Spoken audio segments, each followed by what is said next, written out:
Hi, it's Travel Mama Annabon and Hey, Rene, my Sunday do-nothing friend. So today we're not going to a beach. We're breaking our tradition. Okay, what are we doing, Rene? We're doing a small hike. We're walking somewhere, basically. Yeah. So there's a lot of hiking near here. You can get to the mountains. It's very easy. There are hiking groups that they go out at 2 in the afternoon, which is not a good time for me because I have kids. Well, I have a kid. I went yesterday to that hike. And what happened when you got home? Did you have a nap? Yeah, basically. That's the thing, is like hikes at 2 in the afternoon are for people that can afford to have a nap after. I'm not one of these people. I cannot. Yeah, he doesn't have children, so he can come home from his hike. He can have a shower and a nap. Like, oh, how nice, qué rico. Okay. For me, I come home and I've got a kid that's like, make me quesadillas, and you're like on your feet. So no. So we decided to get together early on a Sunday because we're healthy. Yeah. We love health. And we're in a place called, is it Navidad de la, no, Barra de Navidad. Barra de la Navidad, yeah. Which is basically La Barra, which is outside of La Punta. On the other side of the river is the other La Barra. And we're going to walk down to a lagoon called Ventanilla, which is quite big, quite long, along the beach. And we're going to go to a little restaurant there for breakfast. This is our hike. Our hike is, we're really walking to breakfast. Yeah. So anyway, if you like it, share it, click the bell, get notified. Hit the bell.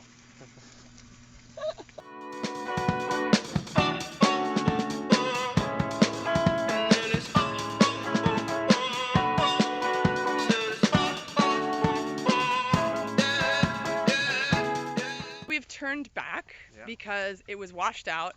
There was a lot of mosquitoes. And then as we started talking about, crocodiles. This is a crocodile area. This is a crocodile area. La Ventanilla definitely has crocodiles. In fact, you can buy a tour for whatever, the equivalent of $100 in whatever other currency, and go see crocodiles. So they definitely have them. And as we kept going, the road was more and more washed out, like deeper. And we're like, oh, this is getting a little... Since we don't know the area, I mean, we might be stupid. Like, we might just be stupid tourists that are like, of course there's no crocodiles here. But we don't know this area that well. So we're going to walk back and drive to the restaurant and ask them if there's crocodiles on the path for next time. Yeah, that's a good idea. This is what we're doing. And we'll put our thinking caps on for this. Yeah. Also, I don't know anything about crocodiles. Does anybody watching this know anything about crocodiles? Like, do they not come near you if you make a lot of sound? I mean, what are they scared of? Do they jump out of anywhere? What's their land hunting regime? Would they even want us? I know snakes are not interested in us. And small animals, just mosquitoes. But I don't know anything about crocodiles, so leave it below if you do know.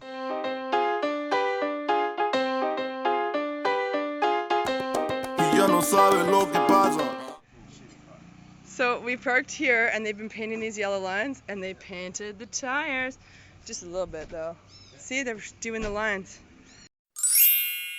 It's a 2-minute drive. We drove 2 minutes and now this is our view.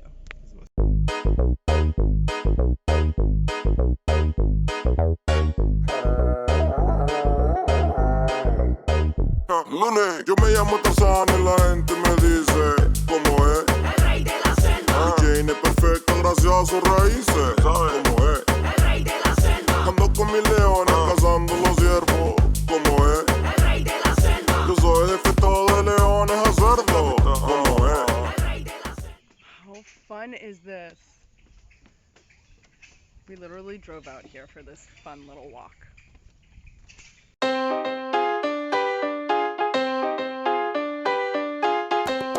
Ya no sabes lo que pasa. El primer verso, papi. Está bien bonito. Oh my god, this is the cutest ever.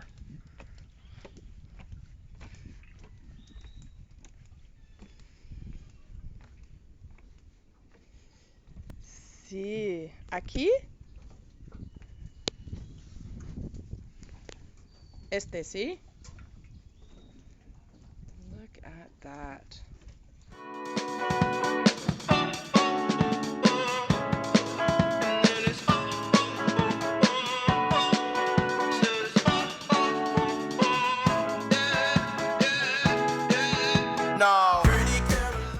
Okay, here's a hot tip in traveling in Mexico. Well, you're traveling anywhere in North America, Latin America and North America, so Central America as well. They have something called agua del dia. It's not juice, it's an agua. They had two here today, pineapple and starfruit, and we went with starfruit. And agua del dia sometimes is the best. This one's fantastic. They make it by putting water and the fruit in a blender, and that's it. And it's like a little bit of fruit and a lot of water, so it tastes like a watered down juice, but they're very good. And sometimes they're very natural tasting, and sometimes they're filled with sugar. Don't be picky, just try them all. Just always try them. Sometimes they'll have a lot of sugar in them. They're usually very affordable, like to the point where they, it's like whatever, 20 or 30 pesos for a giant glass. Like this, they give us a huge jug here, and I bet it costs nothing because it's a way to stretch fruit. This one literally has a tiny, tiny bit of sugar in it, and it's mostly just starfruit and water. It tastes delicious. It's worth trying them all because when you get a good one, it's really good. Mmm. The little chilies.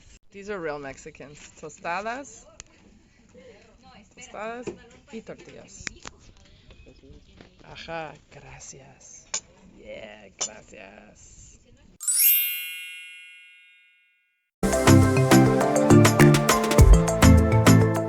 Okay, we're on our way home, but we've stopped in La Puta because I really wanted something really chocolatey. Europeans really do it well. And there's a place called Amarisa, and it's over here. And we just had Rene's having his first ganache. What's up? Primero vez First time. con un chocolate de Francia. Bienvenido a Francia. Va. Should I get a spoon or? Fuck spoons. Okay. Eat it like it's sushi. Oh. E? What do you think?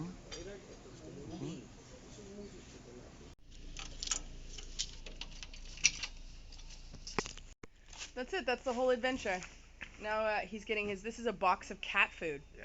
Because Rene feeds all the local street cats. That's for real. That's what he really does in his spare time. He takes care of cats. On the street, so. He helps cats on the street. So if you're interested in helping Rene help cats on the street, you can leave a little comment below, and I'll tell you where to send your money to do that. Yeah, thank you. He legit actually just does it out of the goodness of his heart, while I chain smoke and make jokes the whole time. No, really, he's doing good things for the planet. I just make videos. Anyway, that's it. Adios, Rene. Adios.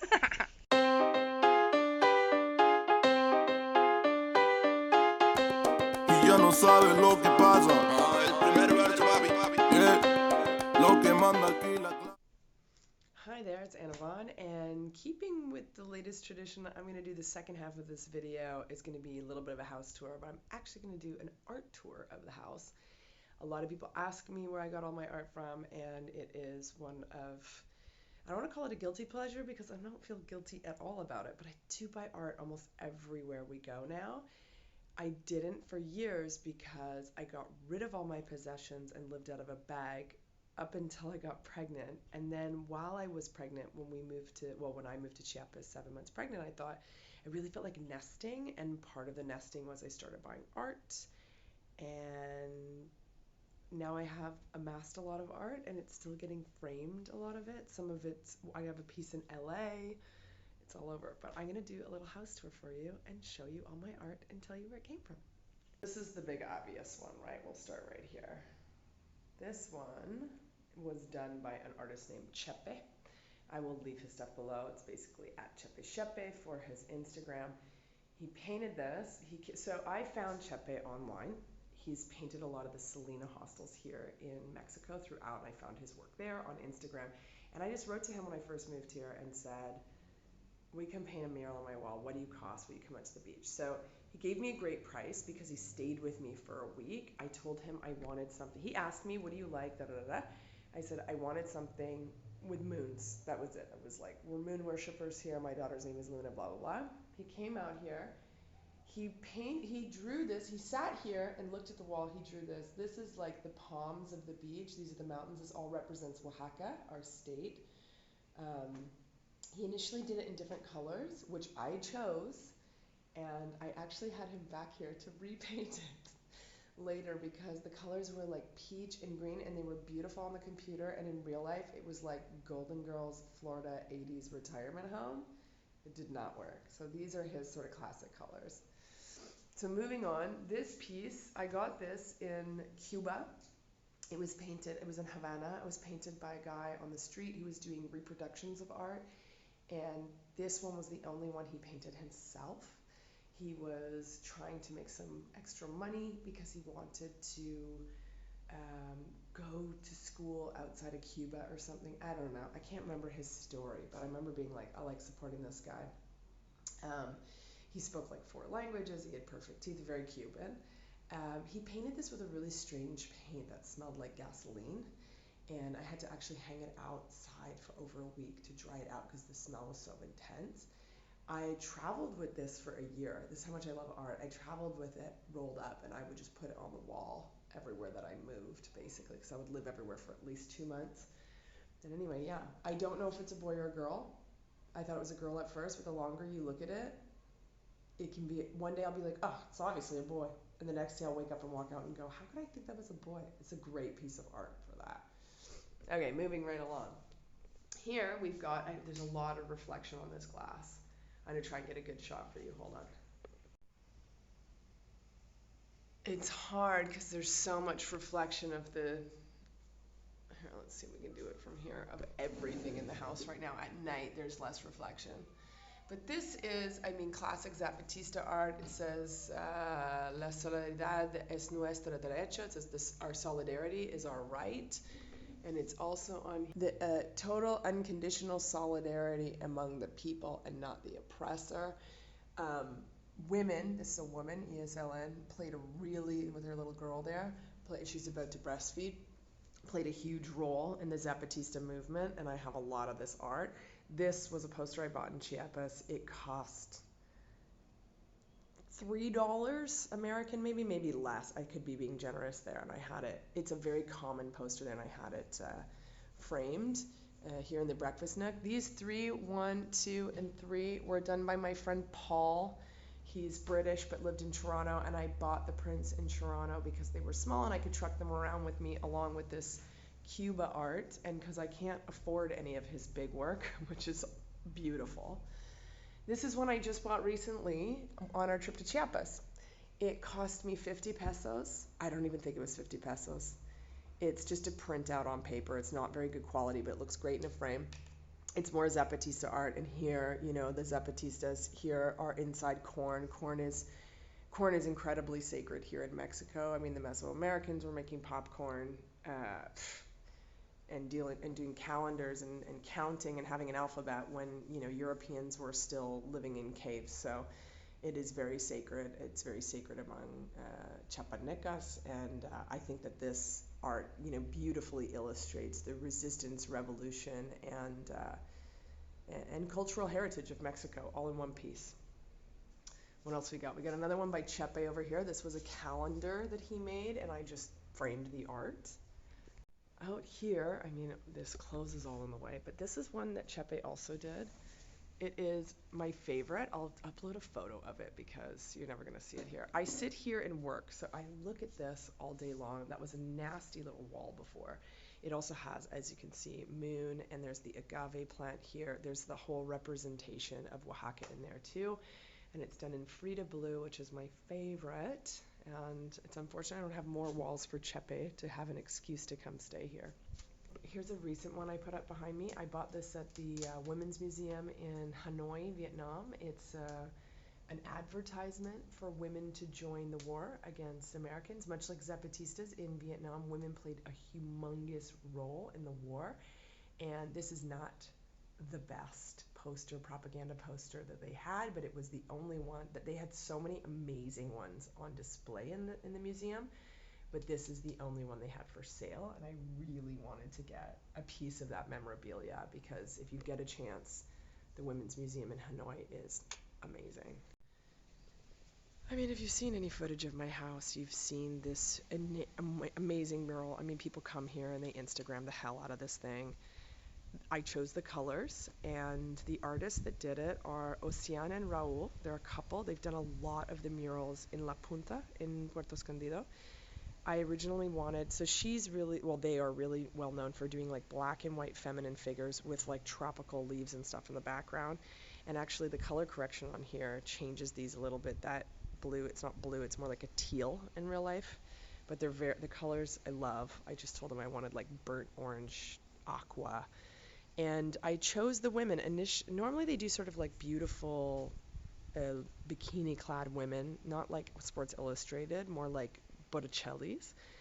And I actually asked, I said I wanted Oaxacan women and that I was okay with them being elderly. Like they didn't have to be, it had to be feminine, but it didn't have to be young, sexy, fuck doll types. So they came up with this younger woman carrying the grain, most likely corn, and this older woman with the spool in her hand. And anyway, they did a fantastic job, and it's definitely a stunning piece in the house. This piece of art I purchased pregnant. It was a student. This was a student did this in Chiapas. I bought a lot of this art in Chiapas. A student did it. It was his first piece that he had for sale. It cost me about 350 American, which I couldn't believe. It's gotten some damage here. There's some damage from the move because it had to come off here in order to get it out of Guatemala. I'm still heartbroken about it. Still heartbroken about the damage all the art has suffered. But I love this piece, and what I love the most about this Zapatista woman is she's so old, right? But she's fighting for her rights right up till the fucking final breath. And I could look at this art instead of television for hours. That's what good art is. Good art is something that you can gaze at like you get into a good show. And it doesn't matter what it looks like. If you can do that with it, it's good art for you. I got behind me 2 small pieces by John Kennedy, a Canadian artist. I have a huge piece by him, which is probably arguably my most expensive piece, which he gifted me these and that piece for doing an art show for him as well.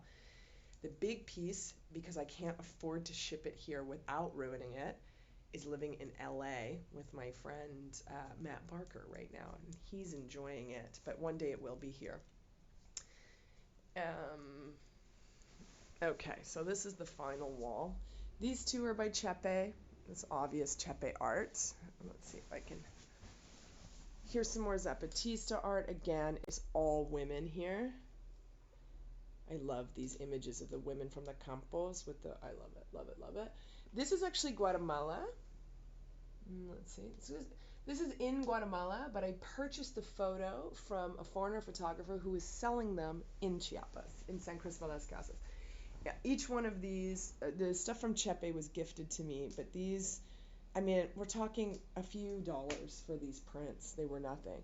This is obviously Frida Kahlo, but the artist was Argentinian. He was an artist living in San Cris, and he was drawing a lot of pictures of San Cris and of Mexico and of famous Mexican icons, and I just really liked this one of Frida, and it was when I first got the house in San Cris, and there was nothing in it, and this was my first piece I got.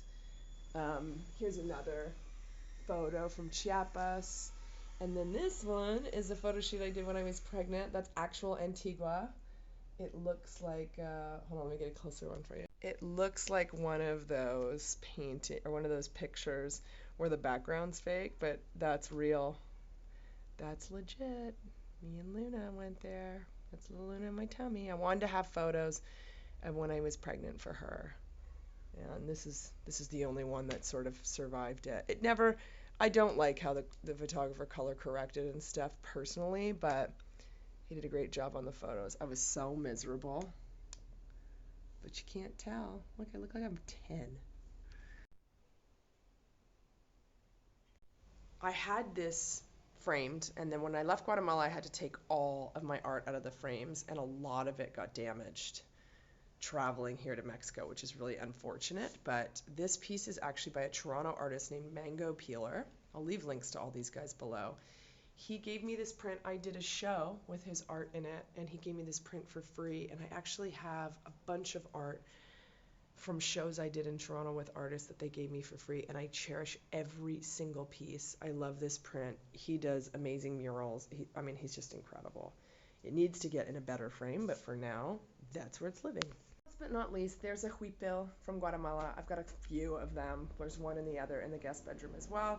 This is one I got for, I don't know, 10 or 15 quetzals or something in like a bargain bin in Antigua, because it's, as you can see, there's bleach marks and stuff. It's been washed and ruined, but I love these ones that are kind of tie-dyed and old. They're really nice and soft. And I got another one in the guest bedroom. Let's see if I can get in there. So these are the last two pieces. This is another one of those like beat up huipils. I got this one also for, I don't know, the equivalent of $2 or $3. As you can see, the color's running, so they sell them for really cheap, and it's all messed up on the bottom, but I think it's gorgeous. And then when I was pregnant and I was going through the buy art phase, I purchased this from an American artist online. I love Tupac, and there's a lot of Tupac chakra art out there. You can search it on Google if you don't believe me. And then finally this one. This is the only piece I brought from Guatemala in the frame. It's a piece of art I made in high school. I'll show you closer.